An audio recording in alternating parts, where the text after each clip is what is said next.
Hey Rob, if I complete a pre-approval application, will it hurt my FICO score? You might be surprised to learn that's the number one question and concern we field before someone begins the pre-approval process to buy or refinance a home. So today, let's take a look at whether a mortgage credit inquiry hurts your FICO scores in a bad way, hurts them in a good way, or doesn't hurt them at all. Hey guys, welcome to Rockin' Real Estate. I'm Rob Spinosa with Guaranteed Rate. If you're a home buyer, a homeowner, or even a real estate professional looking for home finance tips, tricks, and the occasional cool guitar licks, I've got your backstage pass to a better understanding of the mortgage business.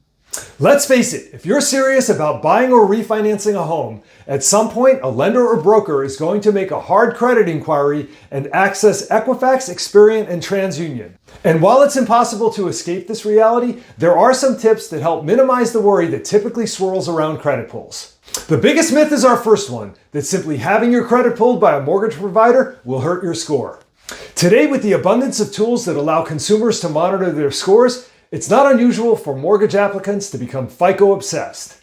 And believe me, we totally get that when a consumer service tells someone they have an 800 plus FICO score and then they make a mortgage application and our score comes back at 785, it's easy to assume that the inquiry itself lowered the score.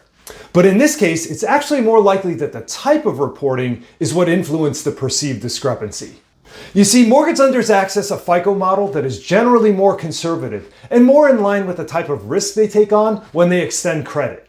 After all, a mortgage borrower may be taking on $1 million worth of debt, whereas someone subscribing to a consumer reporting service may simply be looking for some bragging rights over coworkers and friends.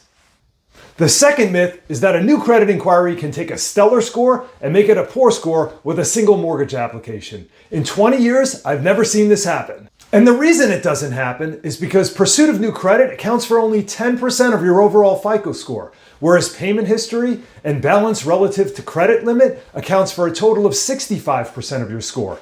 Big difference. Myth number 3, multiple inquiries. Recently had another lender pull your credit and they told you not to apply elsewhere for risk to your scores? This also happens all the time, brought about by the baseless concern that multiple inquiries will tank your credit score.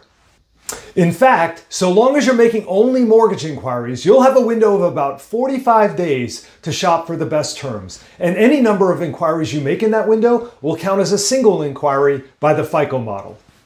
Okay, so now that we've got the misconceptions out of the way, what else can the prospective borrower do to maximize their FICO scores and provide the best chance of obtaining the lowest rates?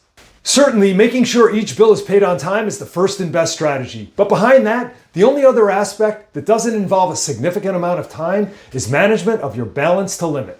In other words, if you have a credit card with a $10,000 limit and you routinely carry a balance of $9,000 that you allow to roll over each month by making a minimum payment, that's going to look a lot different to the FICO model than if you have that same $10,000 limit, you carry a $1,000 balance and you pay it off in full each month.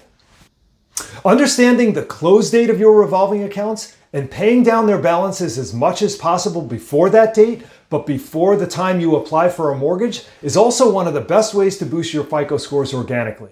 Outside of this, the methods get more difficult and the potential results get fuzzier. So some good advice here is to control the things you can control. Pay your bills on time, keep your balance to limit as low as possible, and establish a long and diverse history of both.